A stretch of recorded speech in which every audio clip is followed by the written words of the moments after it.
Hi, Carrie. Doing well. Welcome, everyone. Thank you for joining us. We'll take a couple moments to let people get connected, and we'll get started. You're welcome to put in the chat your name and where you're from.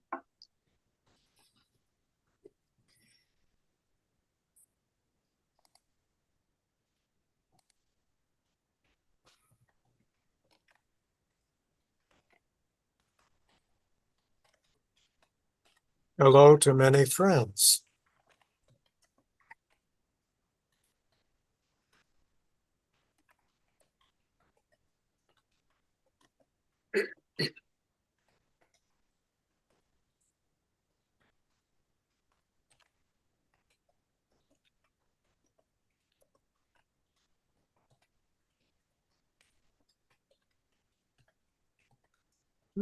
Bruce Niebuhr, one of my childhood friends. Welcome, Bruce.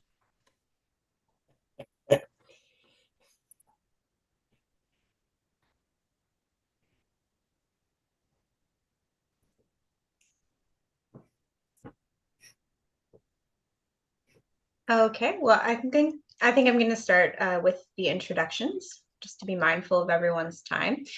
So welcome and thank you for joining us. My name is Geneva Blackmer. I am the interim director for the Interfaith Center at Miami University. We are a 501c3 nonprofit organization that seeks to unify people through relationship building, dialogue, and social action. The Interfaith Center at Miami University is located within the traditional homelands of the Maiamia and Shawnee people. The Miami people, whose name our university carries, were forcibly removed from those homelands in 1846. We encourage you to support the work of the Maiamia Center at Miami University, dedicated to the revitalization of Miami language and culture and to restoring that knowledge to the Maiamia people. This is the first program within a 5-part virtual series, which centers the theme of nonviolence, and particularly compassionate interfaith responses to violent acts, be they personal or systemic.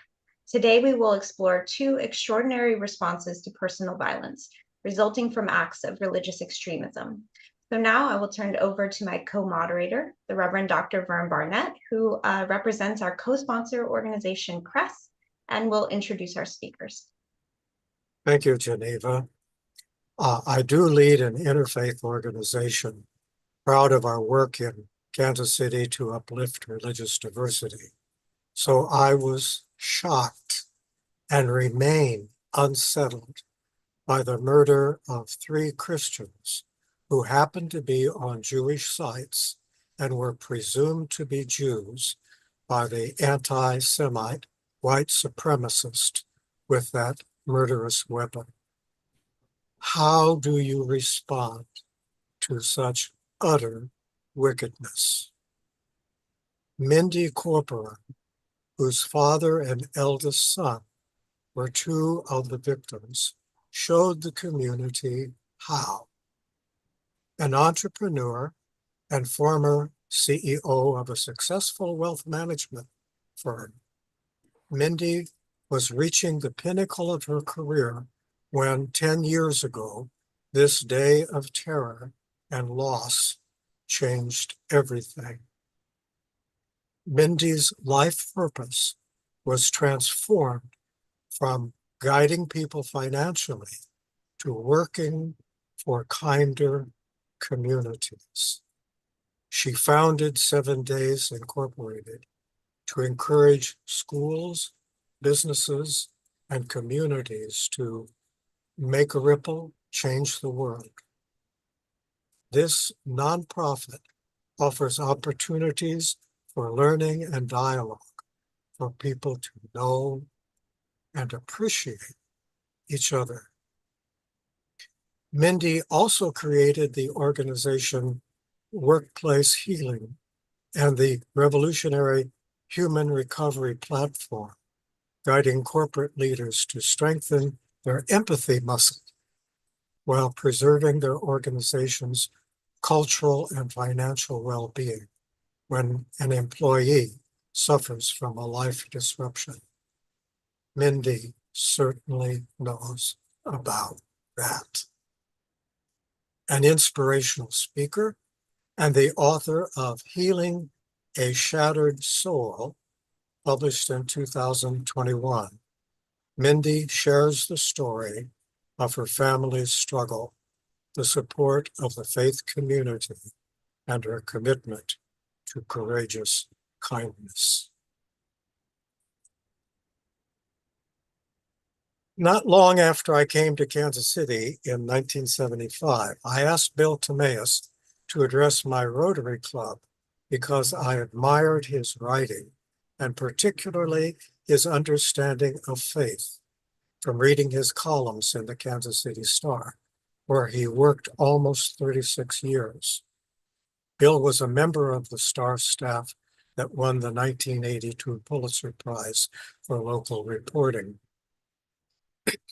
His many other awards include several from the National Society of Newspaper Columnists and the American Academy of Religion, in addition to receiving the 2005 Wilbur Award given annually to the best religion column in the country.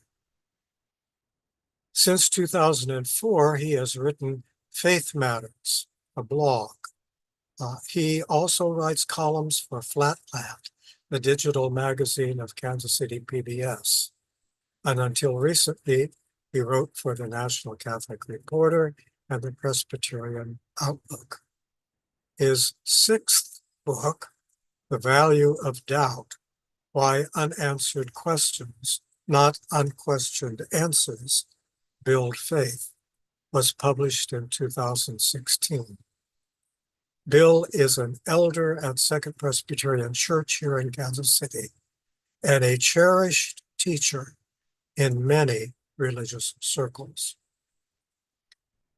Bill was the main speaker at the city's central observance on the first anniversary of 9/11. His latest book, Love, Loss, and Endurance, a 9/11 story of resilience and hope in an age of anxiety, was published in 2021. That book arose painfully from the death of his nephew on that 9/11 day of horror. So we are so pleased to have Mindy and Bill, and I'm going to ask first Mindy to talk about the experience of encountering violence and what that meant for you religiously. Mindy? Yes, thank you. Thank you, Vern, for having us in Geneva. Thank you for your sponsorship and the series that you all are doing. So I definitely appreciate it, and I appreciate you considering that what I went through and our family went through is can offer some value. And I hope that that's what my life purpose is to help other people find paths to healing, depending on what circumstances they encounter. It's interesting to be asked about how I felt about the violence, because many people might not know or might not understand that I was actually on the property of the Jewish community campus only minutes after my father and son lost their life. So when I do speak about the violence and I feel that feeling that I felt 10 years ago, it stems from me being on the property. I physically drove my car onto the property, having no idea that anyone wanted to do anyone else harm. And I found my father's body, not understanding that he had been murdered, but thinking that maybe he had fallen over from a heart attack or a stroke. And then within a few minutes, I found my son Reed in the arms of two men trying to save his life. So when I think about violence and I speak about it, I was in it. I was physically present as Reed was losing his life. And I was physically present only minutes after my father lost his life. And my reaction to that then and now is really only separated by, I shouldn't say only, is separated by time, but it's also separated by a lot of just many actions of trying to heal my heart and my brain and my soul from all of that trauma that I encountered. The idea that someone thought that they had the right to murder anyone but my family members is still something I don't understand, and I don't comprehend that at all. That someone thought they had the right to murder people because of their religion, because of what he thought their religion to be, but specifically because of their faith. He thought that they were Jewish, and he thought he had the right to murder them. And so that transitions to how I questioned my own faith of Christianity. I questioned if I had been a good enough Christian, because bad things like this, I was taught as a youngster, didn't happen to Christian. If you believed in God and you followed Jesus and you did the right things, then you would have a good life. Life should be good. Life should be fine. There are ups and downs, but certainly nothing to this level of tragedy.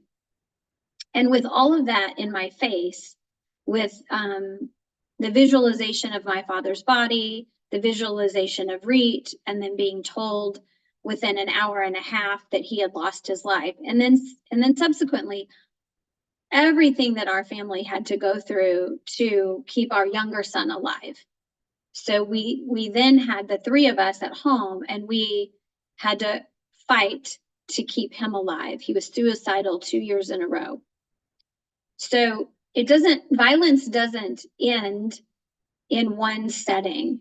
It has a horrific ripple effect on the people who are immediately involved, and then the people who are involved because of a relationship or an experience with someone, maybe a coworker, family member, etc. So it had rippled out. But in the early months and the early year, I questioned my Christianity, and I sought out to understand more about Judaism, significantly more. I wanted to know, could I really find, I didn't think that I could logically, but could I really find some reason, some nugget of why this person had any idea that Jews should be murdered? And I didn't find anything. In fact, what I found was a deep love and admiration of Judaism, and a much stronger understanding of Judaism. And then while I was delving into that, and even considering maybe I should become Jewish, maybe I should transition and focus more on Judaism, a young man was murdered in Kansas City, in the same area where I lost my dad and son Reet, and he was murdered by someone because he was a Muslim. And then I was thrown into trying to understand Islam, the faith of Islam, and what that catapulted me into, and how I met Bill Tammeus, and how I met Vern, and how I met Geneva, is that my world started swirling around in interfaith. And I have a picture of my faith in my head and my heart. And I heard Rabbi Art Nimitov actually say this one time when he was speaking as well. And it was the vision that I had for faith, is that there's this mountain that we all are climbing, this journey that we are all on as humans. And we have intentions, we have experiences, etc. But as we climb that with good intentions and with heart and with love and with compassion, and we reach heaven at our death, or we reach a space at the top of this mountain, that people will show up that we would not have expected to be there. And I started feeling that as I learned more about Buddhism and Hinduism and more Judaism and Islam. So I questioned my own Christianity, and I still do. I question other faiths as well. Just what do they think about what do they hold to be true and values that are important. And I'm not a person who muddles it all together, but I believe that there is a Christ. I believe that my heart and soul belong to an energy level that I call God. And I also believe that the love that people have and compassion, I will see them. I will see them wherever it is I'm going after my passing. And I feel very confident in that there is this amazing spirit and energy that we all have access to when we have the capability and the open heart to receive it. And whether it comes from Judaism or Islam or Christianity or Hinduism, we are lucky enough if we can find that in a space when we need healing most. Thank you, Bill. Thanks, Vernon. Thanks, Mindy, and also Geneva. Let me begin with the realization of what happened on 9/11. I got to my office at the Star early that morning, as I always did. I had a little 13-inch TV set on my desk in my cubicle that I always flipped on, usually to CNBC in the morning to see what the market might be doing that day. And as I began work, I recognized that something was happening on the screen that was out of the ordinary. And so I flipped over to CNN and plugged in my earplug to listen to what was going on. And it looked like some plane had clipped the building, like an accident or something. But soon it was clear what had happened. What was not clear at the time, at that first hours, was that my sister's son, Carlton Fife, was a passenger on the very first plane to hit the World Trade Center. Carlton was 31 years old. He was married to Haven. Haven and Carlton had a 19-month-old boy, Jackson. And Haven had told Carlton just a few days before he took off on that plane from Boston to go to a business meeting in Los Angeles that she was pregnant again.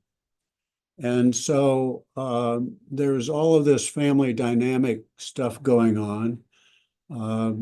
And part of that was that Carlton and I were very close. He was one of my favorite people in the world, and I reared 2 daughters and no sons. I grew up with 3 sisters and no brothers. And Carlton was kind of an adopted son in many ways. He would come to Kansas City periodically. We'd spend time here and in North Carolina, where he grew up. And so the devastation of learning that Carlton had been murdered at the hands of Islamic radicals for reasons that were very difficult to understand was simply devastating. That day, however, as we at the Star began to piece together what the story was, editors came to me and said, "Would you please write the lead commentary piece? We're putting out a special edition this afternoon." And so I had about an hour and a half to put together 700-800 words to try to make some kind of sense of this. When I began that column, I had no idea Carlton was on that plane. About 2/3 of the way through my work on deadline in a hurry, I got a call from my wife saying, "Have you read your sister's email?" And I said, "No, I haven't." So I had to get out of one writing system and into another system because the Star's technology was, as usual, 10 years behind times. And I found my sister's email, the headline of which subject line said, "Very bad news." And she said, "We think Carlton was on one of those planes." So at that point, besides just feeling this crush in my soul, I had to decide, can I finish the damn column? Can I just get up and leave? What do I do? Well, I've learned to be a professional, and I knew what my job was. And so I finished the column, turned it in, and then went to be with my two daughters, Carlton's cousins, who were equally crushed by this. The question eventually became for me, how do I respond to this, first as a journalist, and second as a human being, and third as a Christian?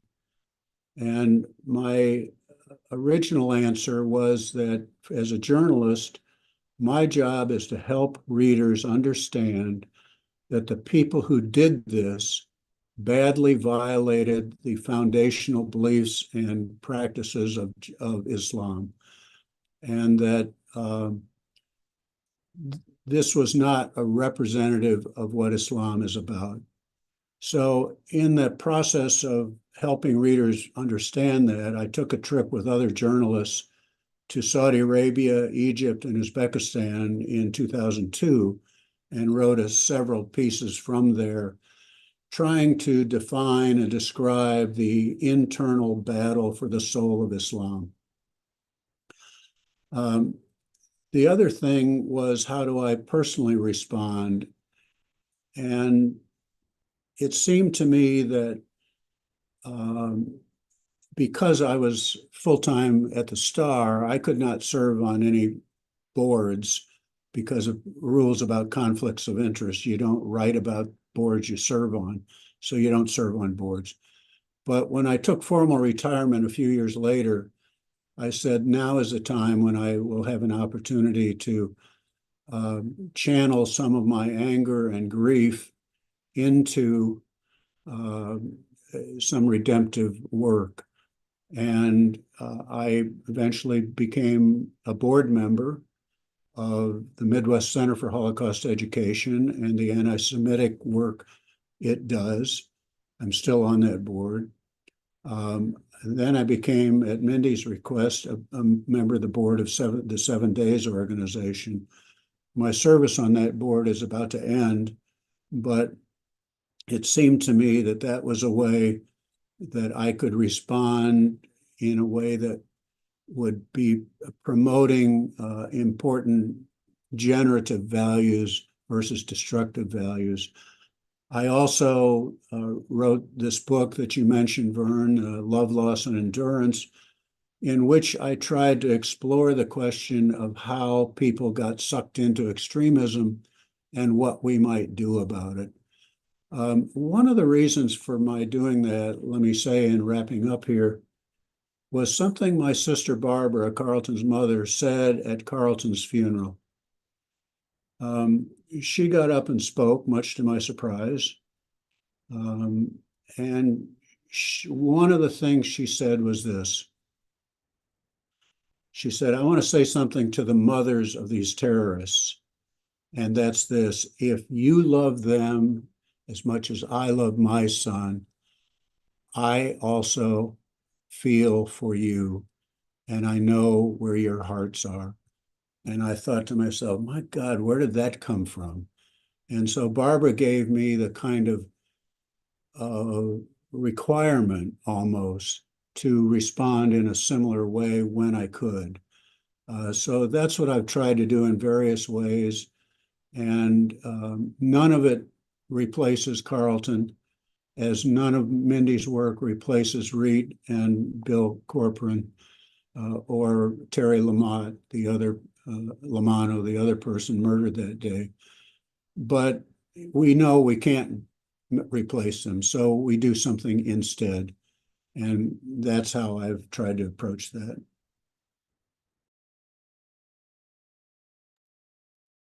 Thank you both, Bill and Mindy, for your vulnerability in sharing these deeply personal stories. Before we move into the panel questions, I'd like to invite both of you to have the opportunity to go a little bit deeper into your response to these tragedies. If there's anything else you'd like to add, Mindy, if you'd like to talk about the formation of 7 Days and Faith Always Wins, we can start there. Great. Thank you, Geneva. Yes, so I felt immediately the night that Dad and Reet lost their lives that something good had to come from this because they were such good people. I knew nothing at the time about Terry Lamanno. I knew that another person had lost their life, and I knew nothing about the man who murdered them. But I knew that we had lost two very good humans, and I had no idea at the time the amount of work, hard work that we would have to do as a family to stay upright ourselves. But I felt compelled to speak at the vigil that evening. And I went to the vigil and somehow managed to say that something good would come from this. And that is what I felt.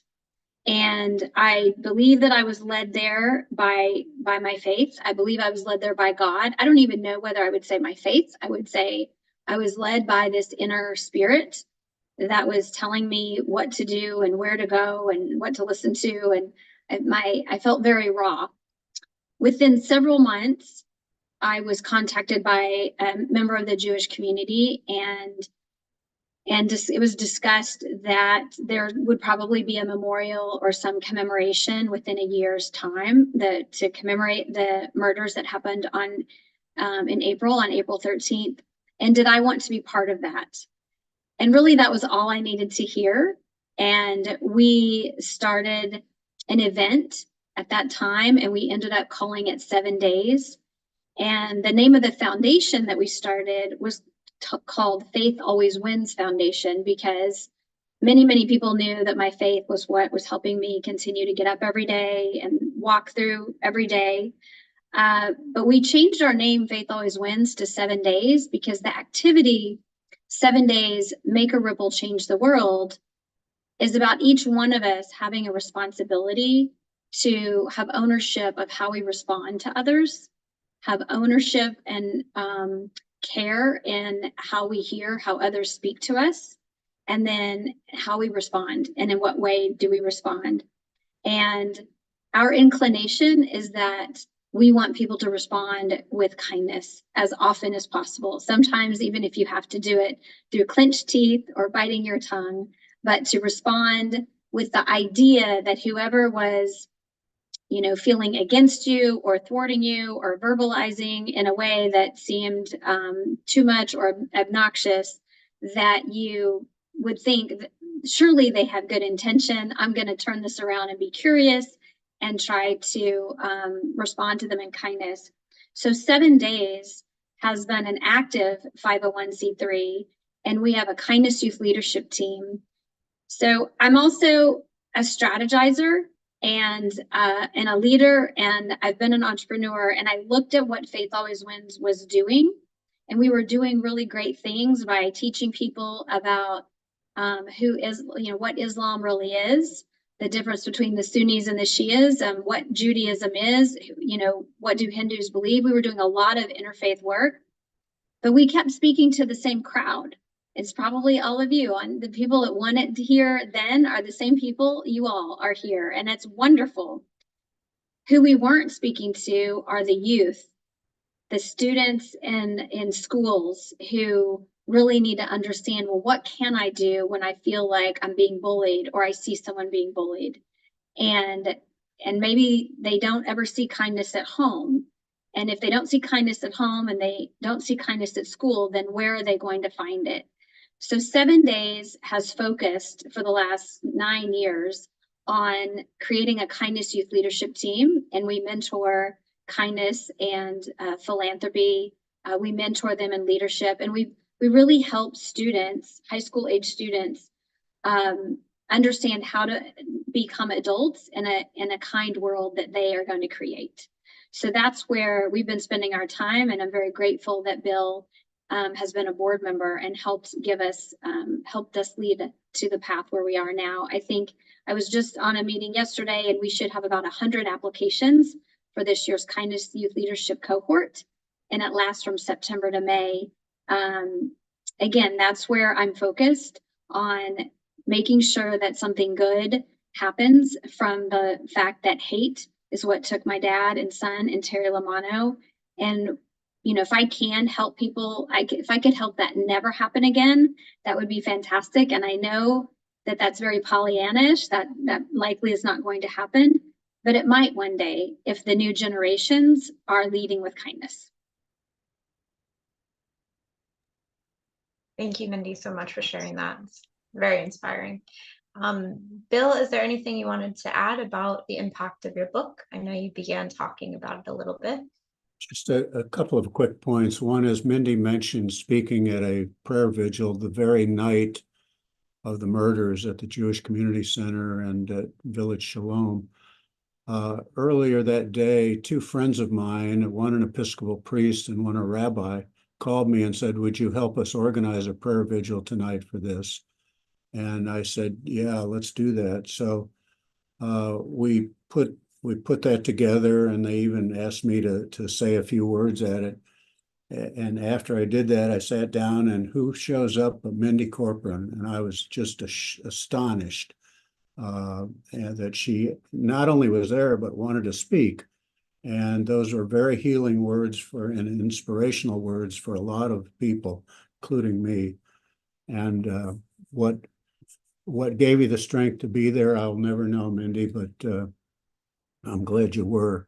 The second thing I want to say, just two more quick points.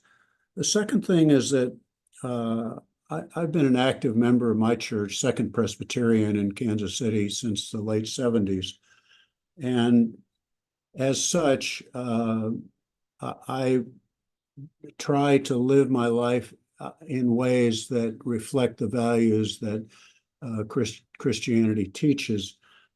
The very night of 9/11, one of our associate pastors, Catherine Price, who died way too young a few years later, came to our house and walked in and sat down and said, "May I just be with you? May I pray with you? May I listen?" And had Catherine walked in with easy answers to these difficult questions, I would have thrown her out. This is a hard time for a family. And when faith leaders don't know enough just to be present, their present is their presence. And when they don't know enough about that and want to answer all of your difficult, impossible questions with easy answers, I have precious little use for that. And Catherine knew that, and I appreciated that. And I've tried to tell other clergy people that I've known that that's a good approach. The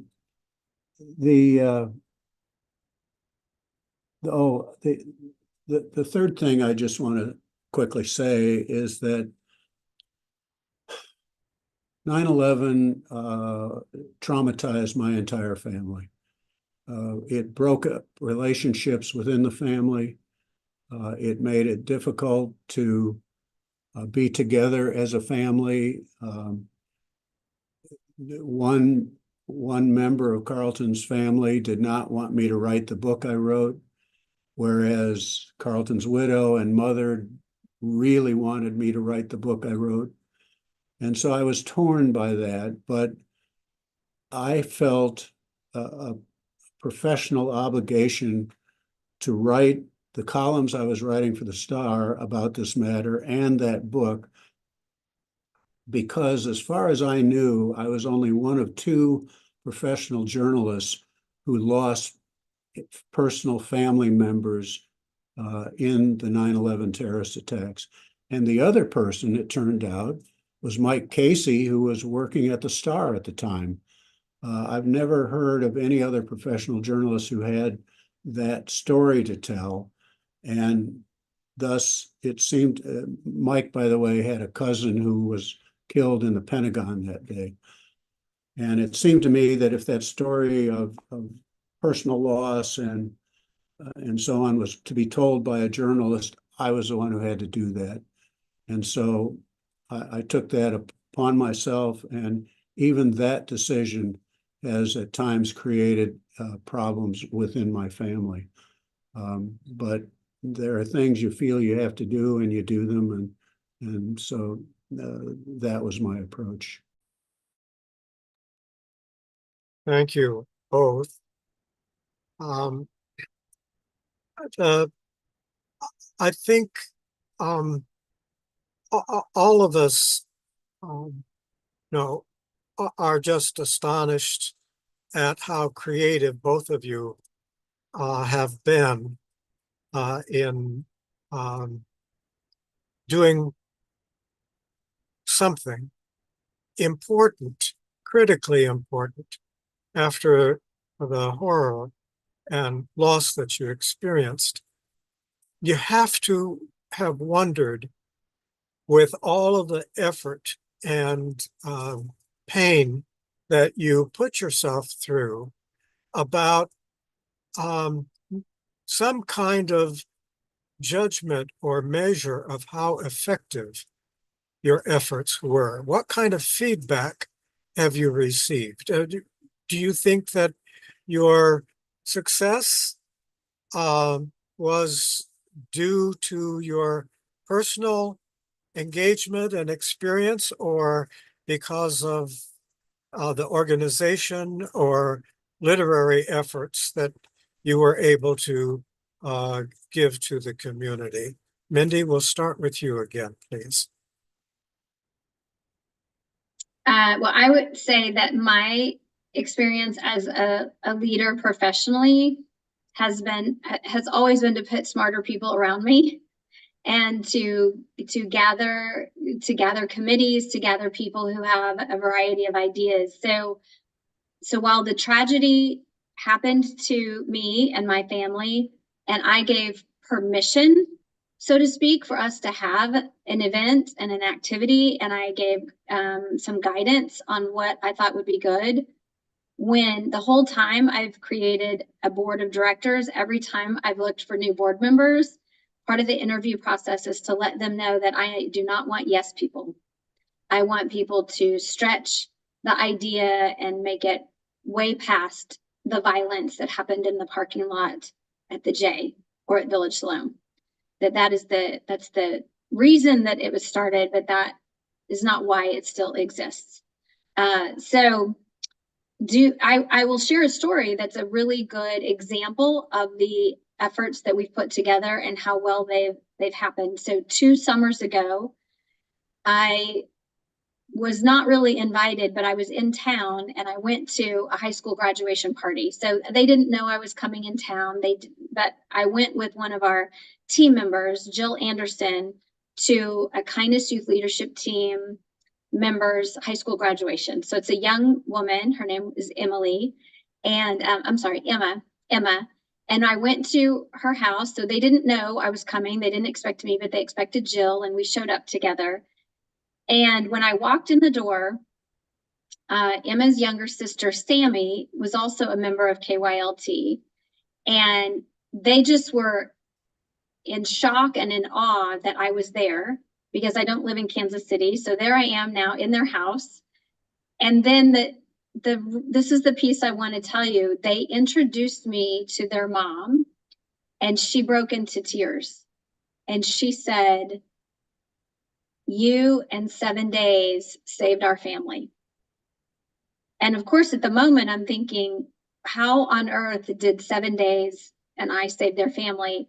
And they had evidently several tumultuous years through a marriage breakup and then a divorce. And I don't know all the details, but the girls filled me in a little bit. And that the fact that the girls had 7 days to go to, and that they could lean on 7 days and still be leaning into their faith and be welcomed as Jewish young ladies, they saw us as saving them. And so that meant such a huge amount to me, that there are parents who need help, and we were able to be part of that. And so we look at all the students that come through our doors as not only are we touching them and helping them understand how to receive other communication and offer communication back with kindness, but that they are making a difference in their role in their family. And so we are affecting people, and we're still going strong.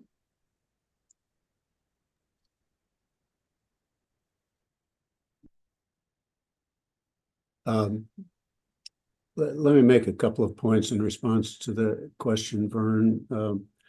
One of them is that when I began after 9/11 to write about Islam and what Islam was about, I had a head start on that, and that is that I spent 2 years of my boyhood in India, and I lived next to a Muslim village as a child.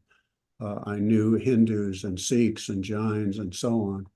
And so my question for myself after 9/11 happened was, in effect, the same question that a friend of mine asks about himself, which is, how do I spend my white privilege?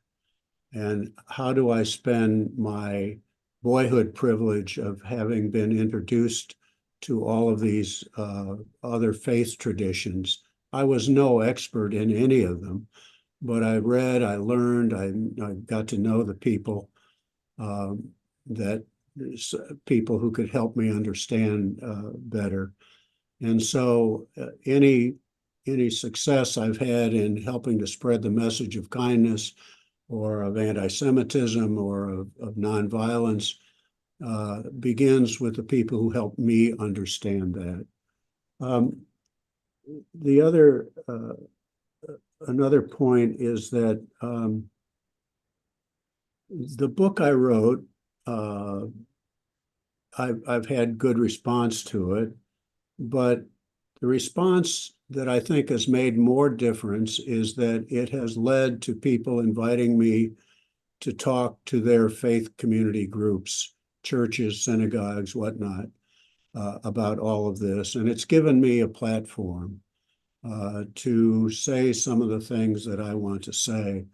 Most recently, that has meant that I've been giving talks at churches recently about what Christian nationalism is and why it's an aberration of the faith.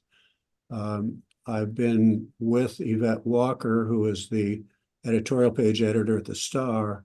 Yvette and I have been speaking at a series of churches about why it's so important to save our democracy in this election season.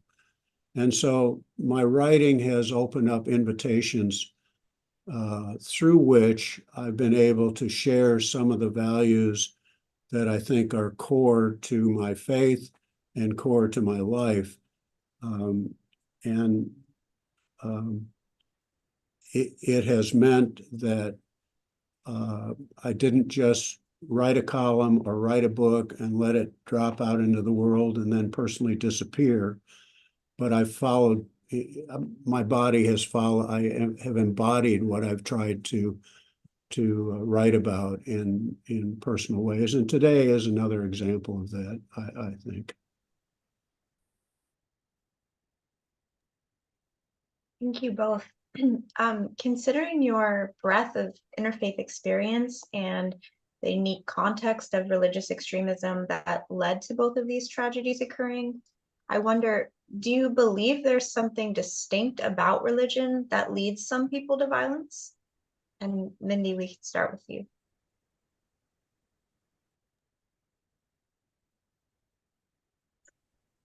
Yeah, I don't know. I thought about this question and I thought, I don't know how I want to answer that. Regarding the man in particular who murdered Reed and Dad and Terry, it didn't stem from religion as much as it stemmed from hate. He was taught hate. Now, if that was part of his, it was more of an indoctrination than I think a religion. So my experience would be to say that he was taught hate and he continued with that hate. I don't have a relationship with this man's daughter. He's deceased. So he died in prison. So he was convicted. He was given the death penalty and he died of natural causes. And I need to mention this, it's very unique. This man, the murderer, died on the day that I published my book. on the exact day and in prison. So I don't think that his hate was from his own religion, but his hate was religiously motivated because he was taught to hate others. He was taught to hate anyone different than him, but I never heard him proclaim that he really thought that he was a Christian or Christian values or any other faith. But I think we all assumed that about him. And it's just, I hate to call it a religion. And I feel like Bill could answer this question so much better than I could based on all of his experience. So that's really what I have to offer on that, is that the man that I know that infiltrated our family and hurt so many people, it all stemmed from hate and being taught to hate Blacks and Jews, and I'm sure everybody else who wasn't like him. Bill. Mindy, I would add to that when it comes to anti-Semitism today, the reality is that Christianity's early anti-Judaism from its very beginning helped to create modern anti-Semitism. And that happened in a dynamic early period in Christianity when Christianity was splitting apart from Judaism. And over the centuries, it has taken Christianity really until the 20th century to say, we're sorry, we were wrong about a lot of this.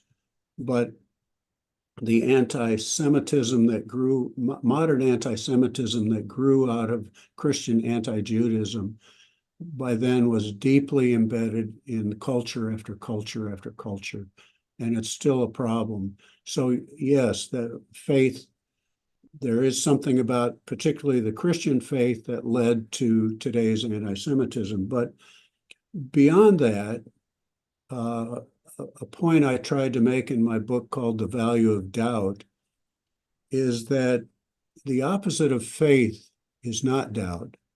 The opposite of faith is false certitude. To think you know what the precise answer is to these deep questions of faith. Who is God? What does God want us to do? How did we get here? What's our purpose? When we think we have the final answer to that, we ought to just be quiet because we don't. And it seems to me that when religion encourages hard, solid answers about which there can be no debate, then what results is the kind of violence that your family and my family experienced. Thank you both. As we look around the world today, there are lots of things that happen that seem to be various forms of violence, racism, other forms of oppression, looking internationally, the rule of a country by another power, colonialism. Do you have any comments, Mindy and Bill, on the methods of folks like Gandhi and Martin Luther King Jr.? Do they present any kind of model, or do others present any kind of model for how to respond to the various forms of violation of personhood and community? Well, I'd like to say that while we don't have it necessarily written in our value structure or on our website, but 7 days definitely promotes nonviolence. So we talk to our students about how to see and understand anti-Semitism, Islam or Islamophobia, any kind of hate speech. We have educational processes that we go through with our students so that they can see that on social media, which is where they spend a lot of their time, that they can see that in their school. So I believe that we are following, actions of nonviolence and helping the students understand that they have the ability and the strength and the support behind them to stand up to someone with the right language, with comments and questions about in a curious state, rather than a retaliation state. So we do, I think, follow those. We just, our mission statement, which is on our website, is we overcome hate by promoting kindness and understanding through education and dialogue.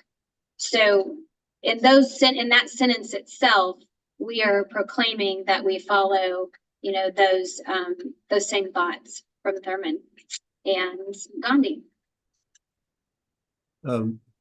It's interesting you asked that question today, Vern, because on the blog that I posted this morning, I've introduced my blog readers to a new book by my friend John Philip Newell, who is well known around the world as a kind of Celtic spirituality expert and practitioner. And Philip's new book is called The Great Search. And what he's writing about is that in a time of decline in participation in institutional religion, how are people finding their values? Who across history can help us find our center spiritually? And he uses such people as Julian of Norwich, or Martin Buber, or Rumi the poet. He draws from them the ideas so that we can know who we are spiritually and know what our place is on our Mother Earth. And as you know, in Celtic spirituality, which proposes these thin places where heaven and earth come together, the fate of the earth itself is part of what is really important to make it possible for Christians and people of any faith tradition to have a relationship with the divine. And so I think people like King and Gandhi and others all are worth knowing about, are worth studying, because we need models. And I think each of us, when it comes to a personal level, each of us has a prophetic voice, as we would say in Christianity, and we have an obligation to use that voice on behalf of healthy, generative spiritual values. And Vern, that's what you've been doing, and the work that Geneva's been doing for your lives, and I'm grateful for that.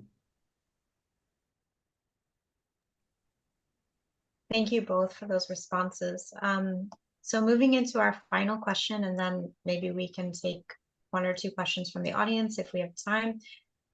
Since this is actually something you alluded to a little bit earlier, Bill, since white supremacy in the United States seems intrinsically linked with Christian nationalism, how do you tease apart the religious from the political, and how do you fashion an effective response to preserve the peace?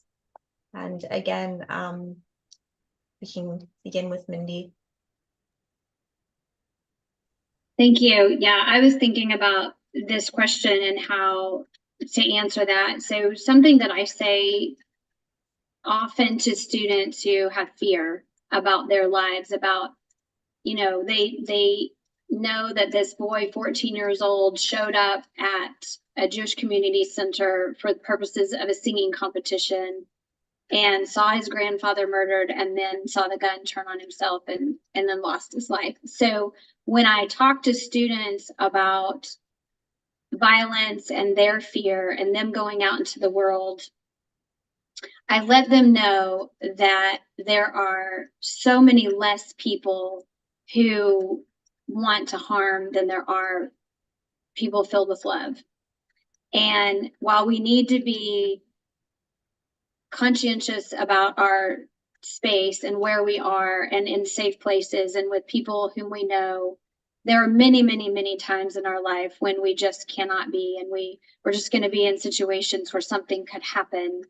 But that does not mean that all Christians are this or all Jews are this, etc., that there are factions here and factions there, and that, you know, there's a similar conversation, of course, going on with the Israel and Hamas war right now, and you know, who is Hamas. And when you link and put Palestinians, and people talk about Palestinians, and then people link that all the way to Hamas, you can't do that. You can't lump everyone together. And I've often thought it would be really interesting if we all got white t-shirts and put on our white t-shirts, how do, you know, who am I? You know, what do I represent, and who am I today? And if we all, when we went somewhere, we had those things on them. Because if I told you, you know, I vote Republican, you're going to think a whole lot of things about me that, and 75% of them could be wrong. And so if I said I was Democrat and I vote Democrat, you're going to think all these things about me. So we have these labels. And the way I tease that apart is I say out loud, not all, you know, people are in one category or not. We are very diverse as humans, and as, even though we might say, oh, I'm simple and I'm just this, and we're not. We're very complicated people in what we feel and what we believe.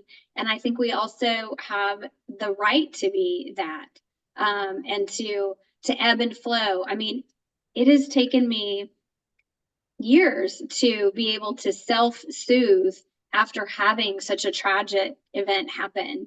And I can talk about it and I can lean into it. And I hope that I continue, like Bill, over my lifetime to help other people understand that we're all very different as humans. And most of us, literally the majority of us, really do have good intention. It doesn't mean we're going to vote the same way. It doesn't mean that we're going to agree on things, but we do have a good intention. It just maybe we're getting there in a different way, and we have to give way to that sometimes, and especially when harm is not a potential. So that's an interesting way to answer the question, but I think that we have to talk about it out loud, about the labels that we give ourselves and give others, and we should be more open about having conversations about what those labels mean when we talk about them. I would just add to that both white supremacy and Christian nationalism amount to idolatry. It's placing something ahead of God. And when you do that, you're in nothing but trouble. Someone, I saw flash a question about how to speak with somebody who is in a hard right Christian place or hard right political place. And one of the things, a phrase I picked up this week, I will say in just a minute, but the idea is not to confront holders of hard opinions by saying, oh, you fool, you got it wrong. It's to ask, tell me how you came to that conclusion. How did you reach that place? And the phrase that goes along with that is this: be curious, not furious. And that says to me, if I can remember that, it says, I'm dealing with someone who is also a child of God, who bears the image of God. I must respect that. As a Christian, I have to see the Christ in you.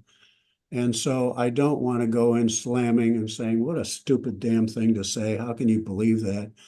But rather help me understand how you got to that place. And if that path leads to some kind of reconciliation or restoration of relationship, beautiful. If it doesn't, eventually you have to say, I cannot reason with irrationality, and you walk away from that.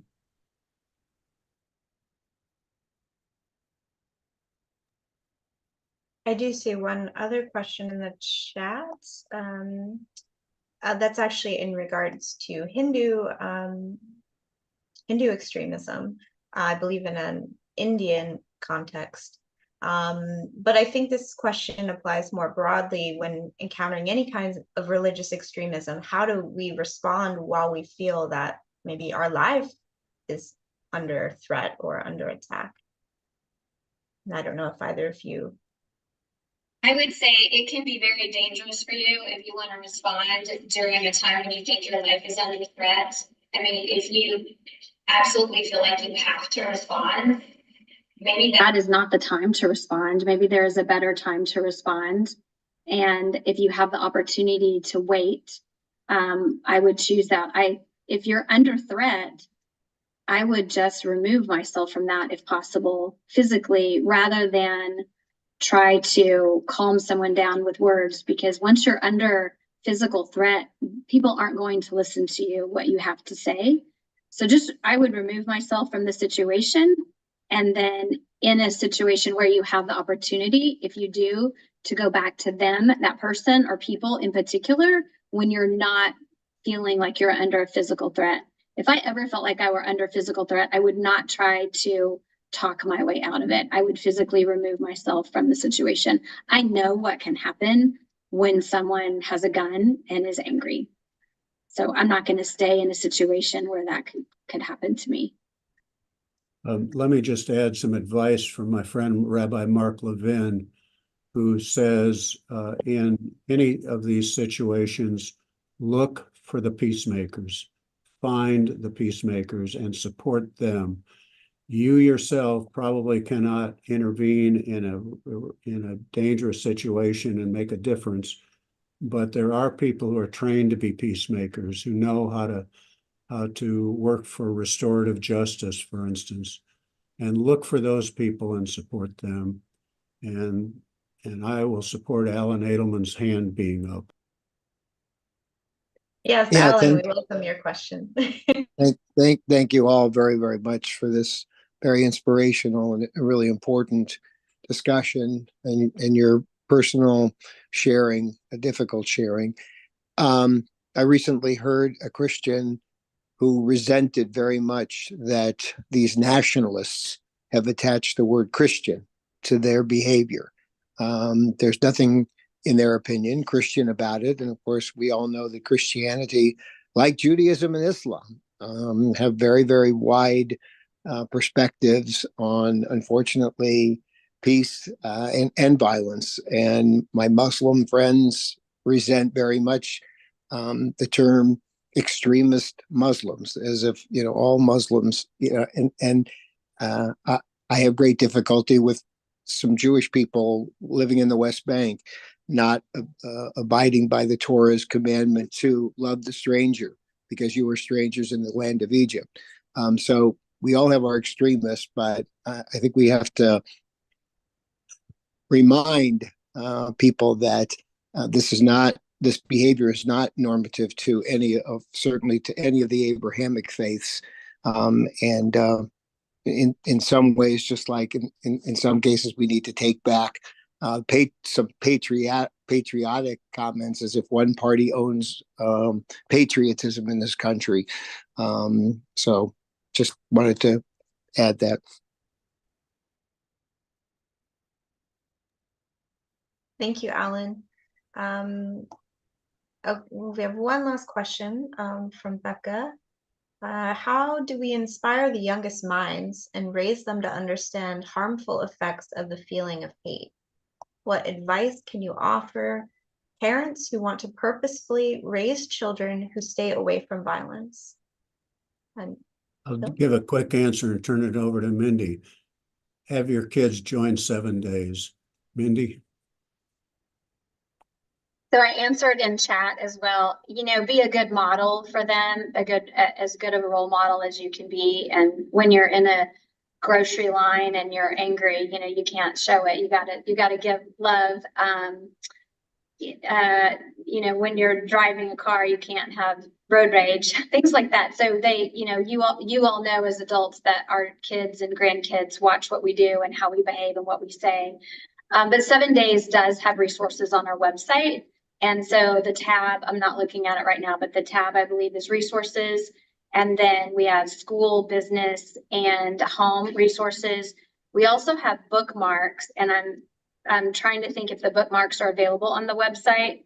If you don't find them on the website, just email info@7days.org info@7days.org, and we can mail you some of just our bookmarks, and they have kindness books on them. So we have curated books for elementary, middle, and high school, and I think even adult bookmarks. So then you get a bookmark and then you're on your own to kind of go get the kindness books. But those are some tangible resources as well. Thanks, Geneva.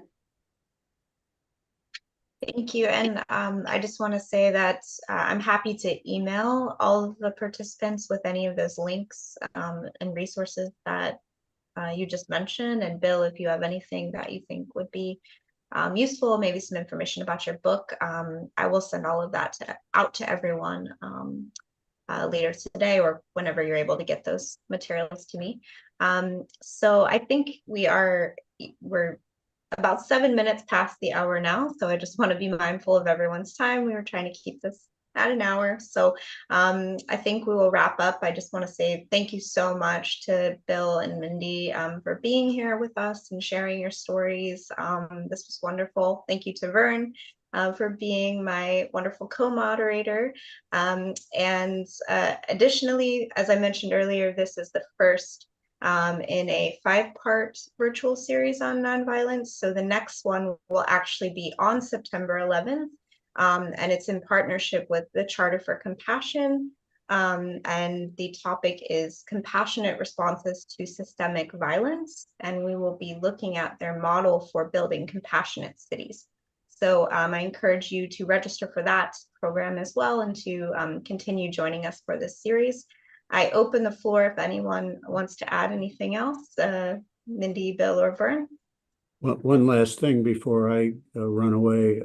I just threw the address to my blog in the chat, and the blog has all kinds of stuff in harmony with what we've been talking today. So, and you've got almost 20 years of archives to get through, so you got some work to do. I just want to add my word of sincere and profound appreciation to Mindy and Bill for being with us today, and my pride in Geneva, who for a time was the press intern. Thank you so much, Geneva. Thank you, Vern. And Bill, I'm happy to send that link out with the materials as well to your blog. So, so thank you, everyone. And we hope to see you for the next series, program in this series. Have a good morning, afternoon, or evening, wherever you are in the world. Thank you all. Take care. Thank you.